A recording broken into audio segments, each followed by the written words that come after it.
সুপ্রিয় ভিউয়ার্স, স্বাগত জানাচ্ছি নতুন আরেকটি ব্র্যান্ড নিউ ভিডিওতে।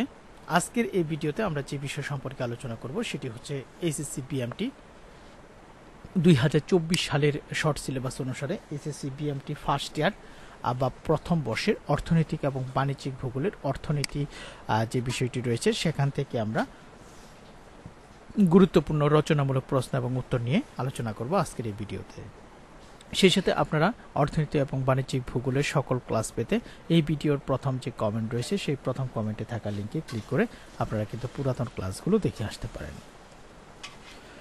আর আপনারা যারা সুপার সাজেশন নিতে চান তারা এই তিনটি বিষয়ের উত্তর সহ সুপার সাজেশন পেয়ে যাবেন মাত্র 150 টাকায়। আর আপনারা যারা শুধুমাত্র অর্থনীতি এবং বাণিজ্যিক ভূগোলের উত্তর সহ সুপার সাজেশন নেবেন তাদের জন্য মাত্র 70 টাকা। তাই আপনাদের প্রয়োজন অনুসারে সুপার সাজেশনগুলো পেতে স্ক্রিনে দেখানো যে হোয়াটসঅ্যাপ নাম্বারটি রয়েছে সেই হোয়াটসঅ্যাপ নাম্বারে কিন্তু আপনারা এসএমএস করতে পারেন। আর আজকের এই ভিডিওতে আমরা অর্থনীতি এবং বাণিজ্যিক ভূগোলের যে সুপার সাজেশনটি রয়েছে সেখান থেকে কিন্তু আলোচনা করব। তো আসুন সরাসরি আমরা মূল ক্লাসে প্রবেশ করি। প্রথমে আমরা যে প্রশ্নটি রেখেছি অর্থনীতি রচনামূলক প্রশ্ন থেকে অর্থনীতির সংজ্ঞা দাও, অর্থনীতি পাঠের প্রয়োজনীয়তা আলোচনা করো। এই প্রশ্নটি বিভিন্নভাবে আসতে পারে। অর্থনীতি বলতে কি বোঝায়, অর্থনীতি পাঠের গুরুত্ব আলোচনা করো। অধ্যাপক এল রবিন্স প্রদত্ত অর্থনীতির সংজ্ঞা দাও, অর্থনীতি পাঠের প্রয়োজনীয়তা আলোচনা করো। অর্থনীতি হচ্ছে মানুষ প্রকৃতি প্রদত্ত সীমিত সম্পদ তার সীমাহীন অভাব পূরণের জন্য বিভিন্ন কার্যক্রম গ্রহণ করে। মানুষের এসব কার্যক্রমকে অর্থনৈতিক কার্যক্রম হিসেবে চিহ্নিত করা হয়। সুতরাং মানুষের যেসব অর্থনৈতিক কার্যক্রম সীমিত সম্পদ দিয়ে তার সীমাহীন অভাব মেটানোর জন্য গ্রহণ করা হয় তার আলোচনাকে অর্থনীতি বলা হয়। যেহেতু আমরা এল রবিন্সের প্রদত্ত সংজ্ঞাটির এখানেও দিয়েছি, যদি এটি আসে সেই ক্ষেত্রেও কিন্তু আপনারা এটি দিতে পারবেন। যদি এল রবিন্সের মধ্যে অর্থনীতির সংজ্ঞা আসে সেক্ষেত্রে এল রবিন্সের প্রদত্ত সংজ্ঞাটি বেশিরভাগ আধুনিক অর্থনীতির ক্ষেত্রে প্রযোজ্য। তিনি বলেন অর্থনীতি মানুষের অসীম অভাব ও বিকল্প ব্যবহারযোগ্য সীমিত সম্পদের সম্পর্ক বিষয়ক মানব আচরণ নিয়ে আলোচনা করে। এল রবিন্সের সংজ্ঞাটি বিশ্লেষণ করলে দেখা যায় এটি মানব জীবনের তিনটি মৌলিক বৈশিষ্ট্যের উপর প্রতিষ্ঠিত, যথা অসীম অভাব, সীমিত সম্পদ এবং বিকল্প ব্যবহারযোগ্য সম্পদ। অর্থনীতির জনক অ্যাডাম স্মিথের মতে অর্থনীতি হচ্ছে এমন একটি বিজ্ঞান যা জাতি সমূহের সম্পদের প্রকৃতি ও কারণ সম্পর্কে অনুসন্ধান করে। নিচে অর্থনীতি পাঠের প্রয়োজনীয়তা আলোচনা করা হলো। প্রথমেই আমরা অর্থনীতি পাঠের প্রয়োজনীয়তার ক্ষেত্রে আমরা মানুষের দৈনন্দিন জীবনে আমি পয়েন্টগুলো বলে যাব, আপনারা বিস্তারিত এগুলো একটু দেখে নেবেন। এরপর রয়েছে পেশাজীবীদের জন্য, চিন্তা শক্তি ও বুদ্ধি বিকাশের জন্য, সম্পদের সুষ্ঠু ব্যবহারের ক্ষেত্রে, মিতব্যয়িতার ক্ষেত্রে, পরিকল্পনা প্রণয়নে, সরকারি প্রশাসনের ক্ষেত্রে, রাজনীতিবিদদের ক্ষেত্রে, সমাজকর্মী, শ্রমিক, নেতা, ব্যবসায়ী, শিল্পপতিদের জন্য তুলনামূলক জ্ঞান লাভে। তো পরিশেষে বলা যায় বর্তমানে অর্থনীতি একটি কল্যাণকর সামাজিক বিজ্ঞান হিসেবে সর্বক্ষণ সমাদৃত। নির্দিষ্ট অর্থনৈতিক কাঠামো সৃষ্টি করে কিভাবে অধিক সুযোগ সুবিধার মাধ্যমে অধিক সংখ্যক নাগরিক অর্থনৈতিক কল্যাণ সাধন করা যায় অর্থনীতি সেটির নিশ্চয়তা প্রদান করে। তাই বাংলাদেশের মতো উন্নয়নশীল দেশে নিছক জ্ঞান লাভের জন্য নয়, বরং বাস্তব জীবনে বিভিন্ন সমস্যার সমাধানের জন্য অর্থনীতি পাঠ একান্ত অপরিহার্য। তো এখানে কিন্তু আমাদের 38 পৃষ্ঠার সাজেশন রয়েছে। এখানে সাজেশনটি একটু দীর্ঘ হওয়ার কারণ হচ্ছে এখানে অর্থনীতি এবং বাণিজ্যিক ভূগোল মূলত দুটি অধ্যায় থেকে আলোচনা করা হয়েছে। তো আপনারা যারা এই 38 পৃষ্ঠার সুপার সাজেশনটি নিতে চান তাদের জন্য মাত্র 70 টাকা, আর যারা এই তিনটি বিষয় নিতে চান তাদের জন্য 150 টাকা।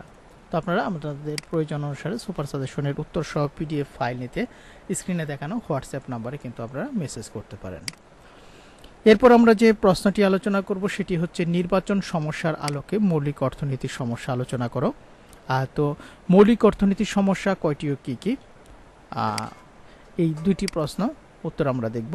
মৌলিক অর্থনীতির সমস্যা তিনটি, এগুলো হচ্ছে কি উৎপাদন করা হবে এবং কতটা উৎপাদন করা হবে, কিভাবে উৎপাদন করা হবে এবং কাদের জন্য উৎপাদন করা হবে। মৌলিক অর্থনীতির সমস্যা বলতে মূলত এই তিনটি সমস্যাকে বোঝায়।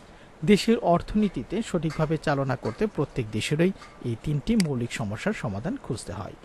সে দেশটি উন্নত হোক বা দরিদ্র অথবা উন্নয়নশীল, প্রত্যেকটি দেশ তার নিজের মতো করে এই সমস্যাগুলো সমাধান করে। কি উৎপাদন করতে হবে এবং কতটা উৎপাদন করতে হবে, কিভাবে উৎপাদন করতে হবে এবং কাদের জন্য উৎপাদন করতে হবে। তো আমি এটি এখানে আপনাদের একটু দেখিয়ে দিচ্ছি, আপনারা অবশ্যই এটি স্ক্রিনশট নিয়ে রাখবেন। প্রশ্নটি কিন্তু খুবই ইম্পর্টেন্ট। নির্বাচন সমস্যার আলোকে মৌলিক অর্থনীতির সমস্যা আলোচনা। এরপর আমরা দেখব অর্থনীতির যে বিভিন্ন কর্ম পর্যায়গুলো রয়েছে, সেই অর্থনীতির বিভিন্ন কর্ম পর্যায়। এর মধ্যে রয়েছে উৎপাদন, বিনিময়, বন্টন এবং ভোগ। উৎপাদন হচ্ছে অর্থনীতির সমস্যা সমাধানের প্রথম পদক্ষেপ হচ্ছে দ্রব্য বা সেবার উৎপাদন। মানুষের অসীম অভাব হলেও, অভাব অসীম হলেও সব অভাব সমান গুরুত্বপূর্ণ নয়। সম্পদের স্বল্পতার জন্য গুরুত্ব অনুযায়ী অভাবের নির্বাচন করে সেই অনুযায়ী সীমিত সম্পদের সর্বোত্তম ব্যবহার করা প্রয়োজন। এই জন্য ব্যক্তি সমাজের ক্ষেত্রে কি কি দ্রব্য এবং কি পদ্ধতিতে উৎপাদন করা উচিত তা নির্ধারণ করতে হবে।